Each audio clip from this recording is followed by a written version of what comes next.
I first meet people, I tell them right away. The first two things I tell them, actually, are that I'm pretty direct. I talk pretty directly about what we're going to talk about. I don't use metaphors. I don't talk about passing over meadows. I talk about death, and I call it that. And I find that patients are incredibly relieved at the ability to have an open and honest conversation, especially with the physician, about their end-of-life options.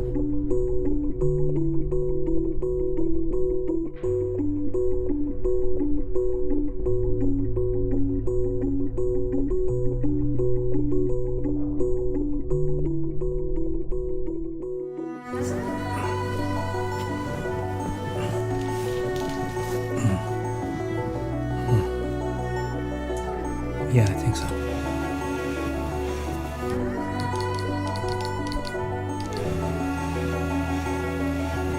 Okie dokie. There's a tendency maybe to see death as kind of a finish line. But I remember one time hearing Joseph Campbell speak, and he said that if you went on the prairie and looked at the entire horizon, the horizon was not in fact a straight line in the distance somewhere, but was a circle.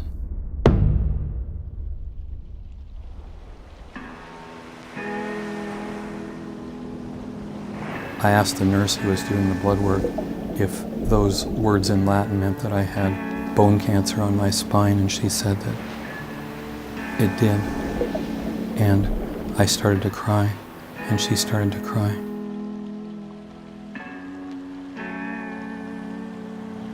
As I drove home that night, it was as if all of my dreams, hopes, wishes just started unspooling off the spools,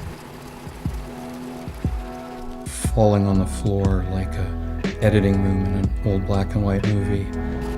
It all just fell apart. In spite of the fact that I seem to talk all the time, I'm an introvert by nature. And I discovered that being out of doors was a place that I felt calm, peaceful, centered, grounded.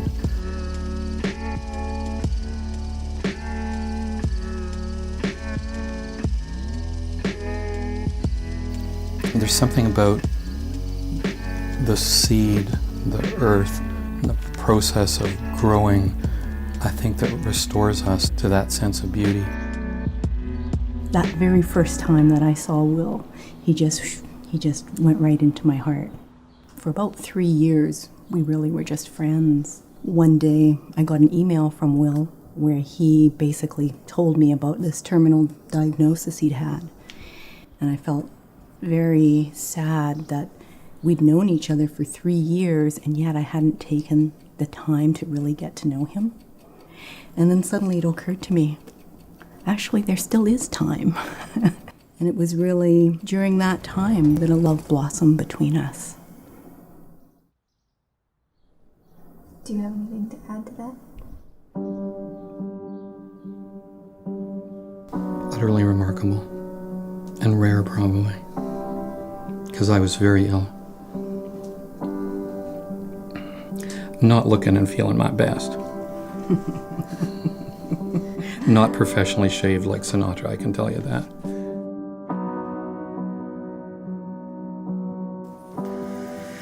Will. I got to know Will because his family physician sent me a consult letter. I believe it was after he'd heard me speak about this work. And Will had approached him about end-of-life issues, and his family physician sent me a referral letter to meet Will and to start this process with him. He recently had a downturn in his illness, and he was quite fearful about what was coming up. I think Will has found a lot of inner strength that he probably knew he always had, but didn't expect to really find. The cancer started in my prostate, and at some point, it figured out how to change its cellular structure so that it could escape into my lymph nodes. Once it's in the lymph system, it can travel elsewhere in the body. And so by the time they shot those initial scans, it was in about 200 different places in my bony structure. And I knew enough to know that that meant that I was going to die.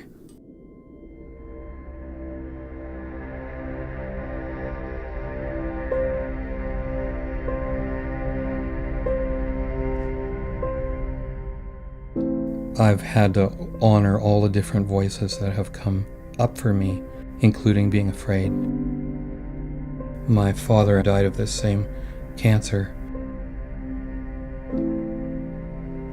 If one imagines the main neural trunk of the whole body, our spine, with cancer boring into the nerve channel, apparently the pain level is beyond imaginable.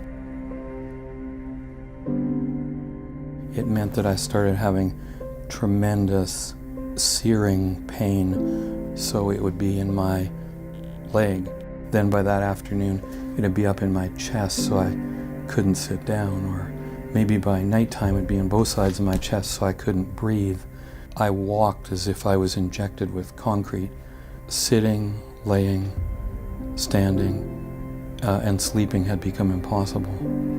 You could really say my life fell apart in about a 10-day period. I was in great despair.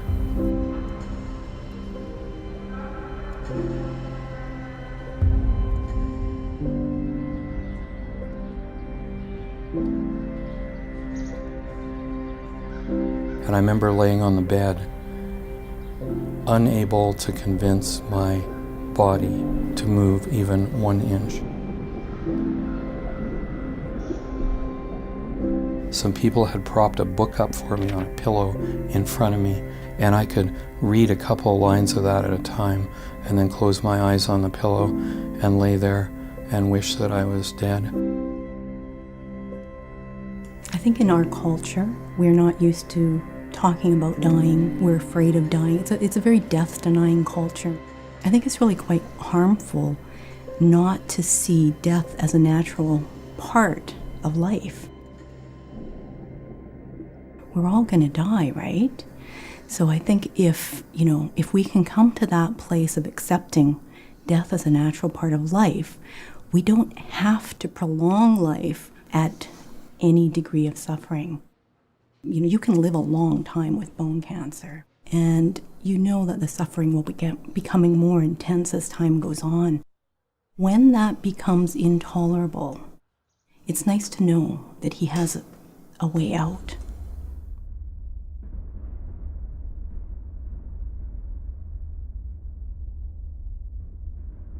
In Canada, whether it's an assisted suicide or voluntary euthanasia, it is under the umbrella of what we call medical assistance in dying. And we're only one of 4 jurisdictions in the world that allow that combination to happen. One time when we were out at the beach, and there were these otters coming up. It was actually a couple. And they'd come and scooch up on the beach and kind of look behind, it's my partner coming, and they'd eat their fish and then slip into the water again.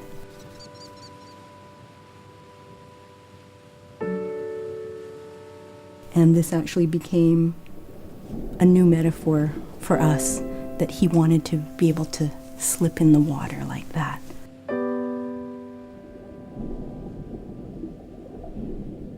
So in Canada, if you want to access an assisted death, you need to ask for it on a written form. It's actually a legal document, and that form needs to actually be witnessed by 2 independent witnesses. The witnesses cannot be anybody who would benefit from the death of the patient. They can't be people who provide medical care to the patient, and they can't be anyone who provides personal care to the patient. Often people need to go to good friends, neighbors, or friendly strangers.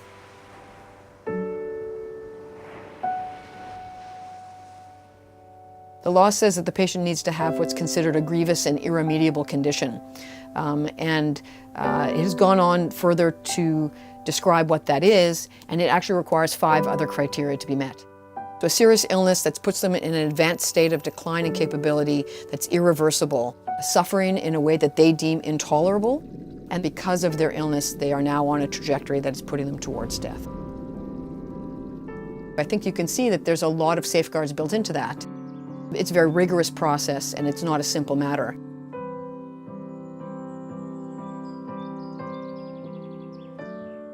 Any patient who's making this request can change their mind, even at the moment of the event. It's still a difficult journey. Will didn't have any choice how the illness is going to progress. My body is passing away naturally from natural causes. What MAID allows is some assistance to speed that process up when it's reached a point where it's undoable for me. How one prepares for it? 1 minute at a time, I think.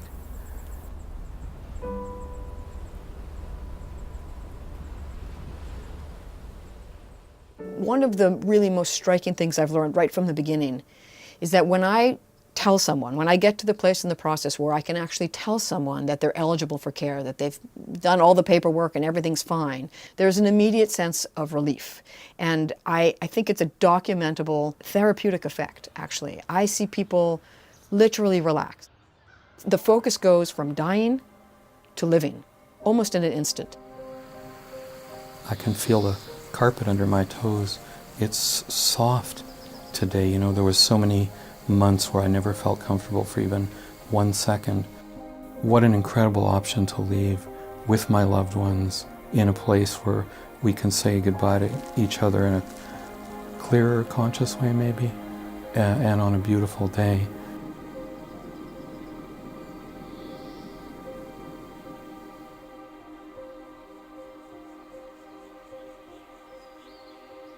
I went into medicine to help people, and people are asking for my help, and that's what I'm doing. I want to see anybody who is capable of, and competent to make this choice to have the ability to do so. I call them deliverers at both ends. I actually no longer deliver babies. I now focus on the other end of life. But I found both events to be very emotional, two of the most important days in someone's life. It's a huge privilege to be invited into that very, very special space with someone on those very special days. The end, I know, will be the same, but how we get there is very individualized. It doesn't happen often, but sometimes there is a moment of just such great intimacy that I'm witnessing, or beautiful words or goodbyes that it's impossible not to be captured into the moment. And if a tear falls, I'm human.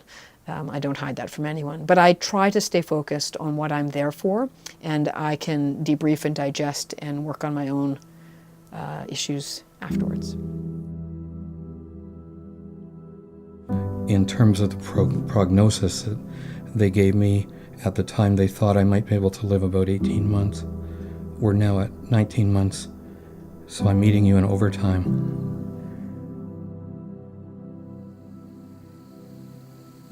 Last spring, he decided we were going to make this large garden here. On the one hand, we're watching this illness slowly dissolving Will's body. And on the other hand, just outside of our window, we have this incredibly creative, life-affirming garden that we spend our time in. We don't know how it's going to end, and it might end on a Friday night in emergency in a crowded room full of people. But if we could make it that beautiful as those otters that just slipped quietly back in the water, I think this would be, a really preferable way of doing it. I'm just a gardener, and I don't feel like I have anything else to add to that dialogue that would be very edifying. I think that I'm just participating in the ways of nature.